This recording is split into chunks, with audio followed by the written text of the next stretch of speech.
Students, last class में हमने पादप विषाणुओं के द्वारा उत्पन्न रोग लक्षण पढ़े थे और वहाँ पर मैंने आपको दो रोग लक्षण पढ़ा दिए थे, शिरा उद्भासन व शिरा पट्टाबता, और दूसरा हमने पढ़ा था ऊतक क्षय। शिरा उद्भासन और शिरा पट्टाबता में मैंने आपको बताया था कि जो संक्रमित पादप होता है उस संक्रमित पादप में जब पर्णहरित शिराओं के सहारे सहारे लुप्त होता है तो उसे हमने क्या कहा था, शिरा उद्भासन कहा था। लेकिन जब पर्णहरित शिराओं को घेरते हुए लुप्त होता है तो उसे हमने क्या कहा था, शिरा पट्टाबता कहा था। दूसरा हमने पढ़ा था ऊतक क्षय।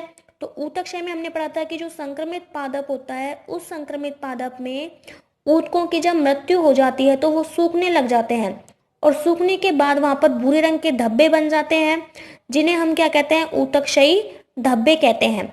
और जो ये पूरा प्रोसेस होता है, ये पूरा प्रोसेस अपना क्या कहलाता है, ऊतक क्षय कहलाता है। तो हमने दो रोग लक्षणों की बात कर ली थी। आज हम तीसरा रोग लक्षण पढ़ते हैं, हरिमहीनता। हरिमहीनता के अंदर क्या होता है, विषाणुओं के द्वारा जो संक्रमित पादप होता है उस संक्रमित पादप में जो पर्ण होती है, जो पत्ती होती है, अब पत्ती के ऊपर क्या पाया जाता है, पर्णहरित होता है। पत्ती पर क्या पाया जाता है, पर्णहरित उपस्थित होता है।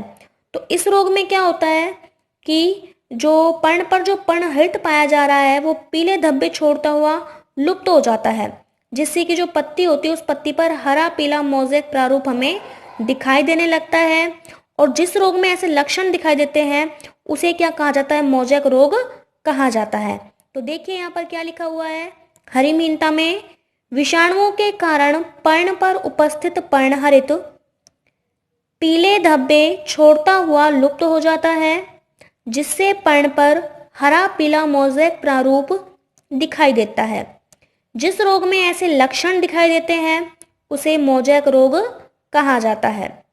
एग्जाम्पल, तंबाकू मोज़ेक रोग, भिंडी का पित्त शिरा मोज़ेक और खीरे का मोज़ेक रोग। समझ में आया हरिमहीनता के अंदर क्या कह रहा है ये, कि जो पत्ती होगी उस पत्ती पर उपस्थित पर्णहरित पीले धब्बे छोड़ता हुआ लुप्त होने लगेगा और पत्ती पर हमें हरा पीला मोज़ेक प्रारूप दिखाई देने लग जाता है। और जिस भी रोग में ऐसे लक्षण दिखाई देते हैं उस रोग को क्या कहा जाता है, मोज़ेक रोग कहा जाता है। फोर्थ अपना आता है वलय धब्बे, रिंग स्पॉट। रिंग स्पॉट में क्या होता है, इन लक्षणों के अंदर संक्रमित पादप में क्या होता है, जो पर्ण होती है पर्ण पर हरिमाहीन और ऊतकक्षयी वलय बन जाती हैं। अब मैंने आपको हरिमाहीन भी बता दिया है और ऊतकक्षय वलय भी बता दी है। तो अपना यहाँ पर विषाणु द्वारा उत्पन्न रोग लक्षण कंप्लीट होता है। लास्ट अपना जो बच रहा है वो अपना है जीवाणु जनित रोग लक्षण, disease symptoms caused by bacteria.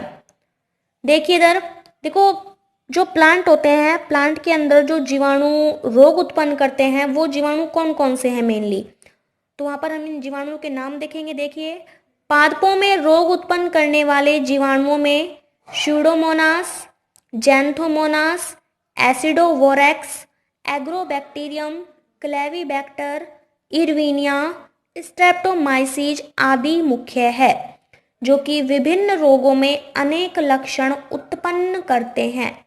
कौन कौन से जीवाणु बताए हैं पादप में रोग उत्पन्न करने वाले, स्यूडोमोनास, जैंथोमोनास, एसिडोवोरेक्स, एग्रोबैक्टीरियम, स्ट्रेप्टोमाइसीज, क्लेवीबैक्टर और इरवीनिया। ठीक है, तो इसमें अपना पहला रोग लक्षण आता है स्कैब व कैंकर। ये मैंने आपको पहले भी पढ़ाया है, आप दोबारा देख लीजिए। स्कैब व कैंकर में क्या होता है, जो ये स्कैब व कैंकर होते हैं ये कॉर की अतिवृद्धियाँ होती हैं। कैसी अतिवृद्धियाँ होती हैं, कॉर की अतिवृद्धियाँ होती हैं, जो कि पादप के ऊपरी भागों पर प्रकट होती हैं। पादप के ऊपरी भागों की हम बात करें तो कौन कौन से आते हैं, पर्ण है, शाखा है, फल आदि।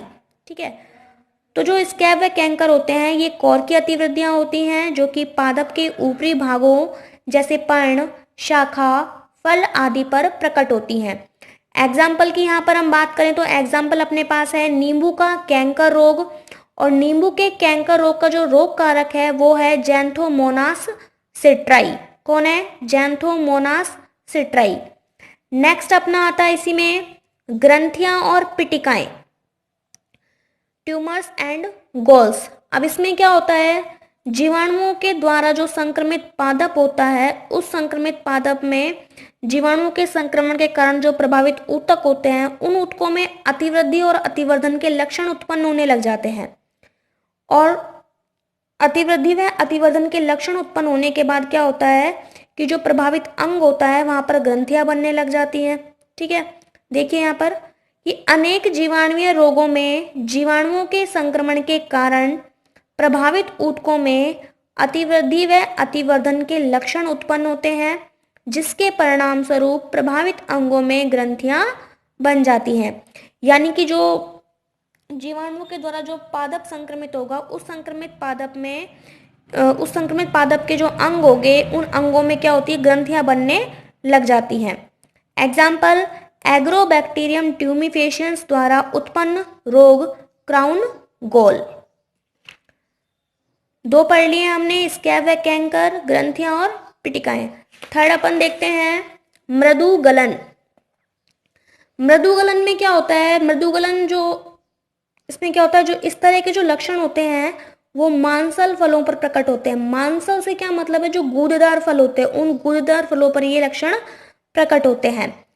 इसके अंदर क्या होता है कि जो एंजाइम्स होते हैं वो आपस में जब क्रिया करते हैं तो कोशिकाओं का विघटन होने लग जाता है, और कोशिकाओं के विघटन होने के बाद जो मध्य फल भित्ति होती है फल की, वो विलगित होने लग जाती है, गलने लग जाती है, जिसके परिणाम स्वरूप ऊतकों में मृदुगलन के लक्षण प्रकट होते हैं।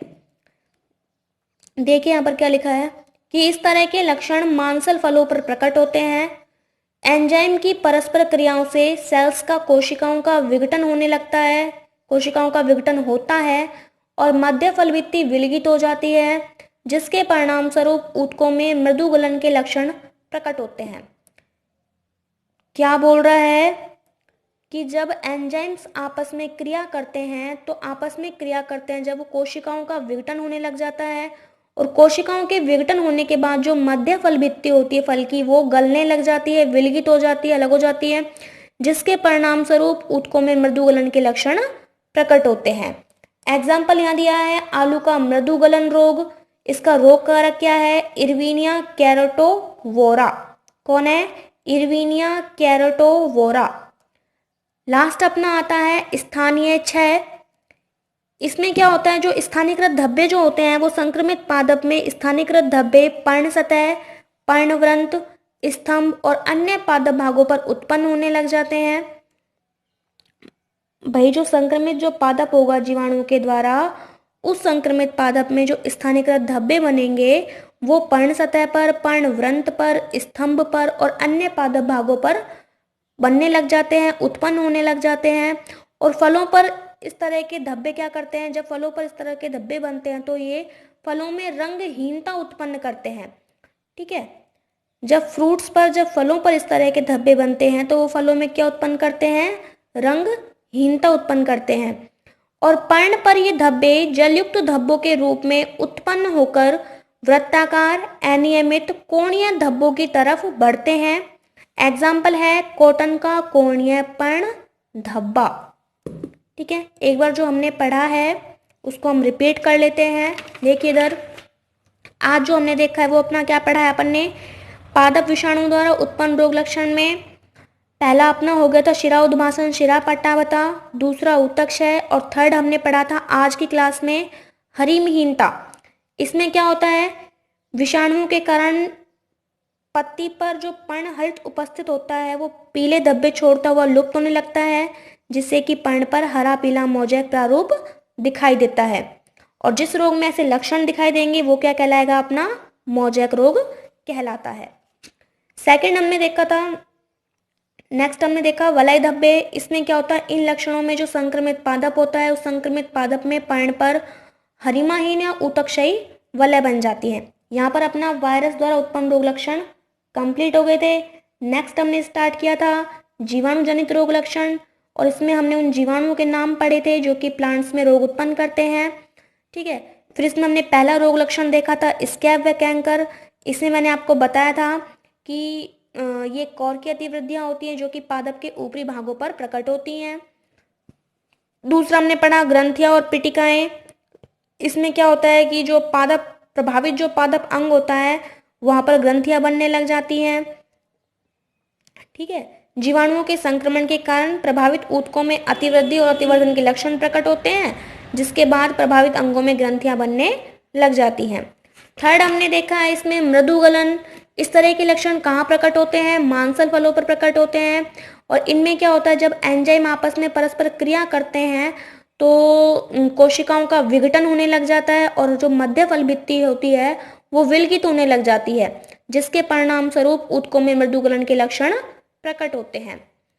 स्थानीय क्षय में हमने बात की थी कि जो स्थानीयकृत धब्बे होंगे वो संक्रमित पादप में पर्ण सतह पर, पर्णवृंत पर और स्तंभ पर व अन्य पादप भागों पर उत्पन्न होते हैं। और यदि फलों पर इस तरह के धब्बे जब उत्पन्न होते हैं तो वो फलों में रंगहीनता उत्पन्न करते हैं। ठीक है, यहाँ पर आपका ये टॉपिक कंप्लीट हुआ।